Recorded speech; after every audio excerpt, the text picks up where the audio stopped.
and welcome to an Everyday Canines video. In this series, the A to Z of Hoopers, we're looking at the dog sport of Hoopers. In episode 1, I want to talk to you a little bit intro about what Hoopers is and what you can expect from it. It's one of those things that's quite new over here in the UK. If you're in another country watching this, you may be completely familiar with it. It started in America under the NADAC system, which is the North American Dog Agility Club. And they started it as a fun thing to be part along with the normal agility. And the idea was that instead of having jumps, the dog ran through a hoop, hence the name Hoopers. And over there in NADAC, you can find courses where there's agility equipment and also hoops. So there can be jumps and there can be hoops. Over here, we tend to split the two types of dog sport. So you don't generally see agility and Hoopers combined. At this point in time, who knows what the future will bring. So Hoopers is becoming its own little sport.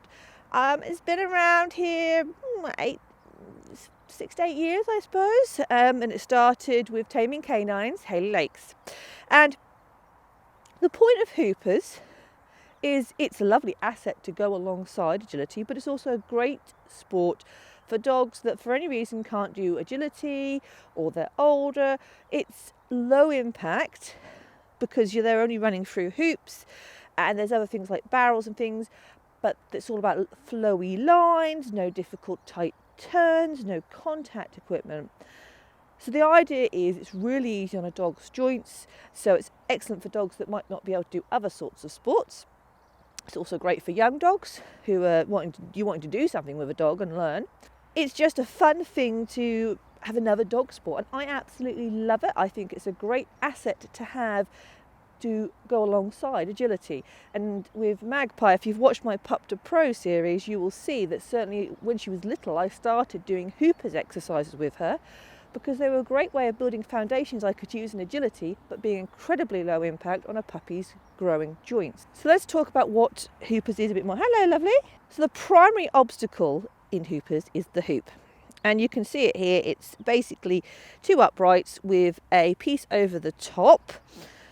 Generally they have a bar across the bottom. I do know I have seen there are alternatives to this style of hoop. There's lots of speculation about whether they should have this bar or not, because of course potentially it is something the dog has still got to go over. But this is pretty much the standard what you'll see. So you have hoops, and depending on which organisation you go to, you're going to get Hoopers classes. All you will see is these hoops set up in a flowing sequence that the dog has to negotiate and come through. As in agility, you have numbers to define which way you're going to go, and they can go, but they could have a lot more in Hoopers because it's so low impact. You can go up into the 20s with your numbers. So you'll often find that you have far more obstacles in a Hoopers course than you do in an agility course. The obstacles you can see is what they call a barrel, and it is basically a barrel. It's most of them you see quite often come from recycled from other places, and they're these big blue barrels you see. So they're a barrel, and the dog has to go around it, either around it that way away from you, or sometimes they have to come in it on higher levels inside of it to come round, a bit like doing a Freddle in agility. And then you have tunnels, just like in agility, except the tunnels are really short. They're only 1 metre long, and they always have to be on a straight line. And in Canine Hoopers UK, you have something called chutes. Now, not all organisations that do Hoopers in the UK have the same equipment. The hoops, the barrels, the tunnels, they're pretty standard, but the chutes you're only seeing really at the moment in Canine Hoopers UK, and they are basically, if you imagine you've got two hoops with a covering over the top, that's basically what they are. So they're like a tunnel, but they've got straight sides. So not a huge difference, but you can set them up and have more angled entries on them. And lastly, you also have what they call a tango mat, which is a large mat on the ground that the dog has to run over, a bit like a running contact. They have to run over it. There's 2 poles set up either side. They run over it, and they have to make contact with at least 1 foot on that mat for it to count. Those are your primary pieces of equipment. So there's not a vast amount of equipment, certainly not big equipment like you have in the sport of agility. And things like the hoops very easy to make at home. So there's plenty of scope there for people wanting to do something in the beginning. Now, as I mentioned, there are several organisations that are in this country, the UK. Other countries have other organisations, as I say, NADAC in America. I'm not sure the organisation in Canada, it might be NADAC as well. But in the UK, we have Canine Hoopers UK, which was the founding, the starting point for Hoopers in the UK. They're the one who brought it over and wanted to see it here. But you've also got Hoopers UK, and you've also got Hooperholics. So there are other organisations that are coming on. They've got slightly different rules, but you will basically see the same thing. The whole point is that they're going to have nice flowy courses. There's going to be no tight turns. So unlike agility, you would never see a wing wrap tight turn. So the dog could not come through and back on itself. It's too sharp. They're all very flowy turns, no very sharp turns. That's the whole point. So if you choose to start using hoops as a foundation level for your agility, don't use them doing tight wing wraps or round the backs. They're not what you would use in the sport of hoopers. And I know you're saying to yourself, well, I'm just using it for foundation work, I'm not going to do hoopers. But you never know. You might choose to do hoopers at a later date, and if you do, and you've done these exercises, you might find it a lot harder to get your dog doing that. So don't do that. That's not what they're for. Besides which, I'd rather not see you do that with a puppy, a young puppy. They shouldn't be doing too many tight turns at all. I kept them to quite late because it is hard work on growing shoulders. So these are all about straight lines. Now, if you decide to take your hoopers to the next level, in the case of competing after you see this, there are some slightly different rules to agility. So if you're coming at this from agility background, you're going to see things differently. For a start, it's not about the fastest dog that wins. I mean, it can be you find the fastest dog wins, but that's not the only category for winning.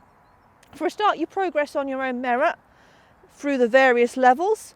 So there's hoopers, barrelers, touch and go, tunnelers. Now, these various classes, you progress through them individually and you gather points from every successful thing that you do.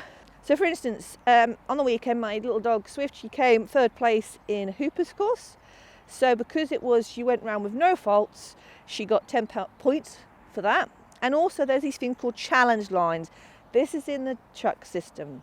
Different systems, different formats, but in the Chuck system, you have challenge lines and the bonus boxes. And what that basically means is that I say to you, here's a line, you can cross that line, but if you want extra points, don't cross that line and get your dog to do the distance. We can come to that at a later point.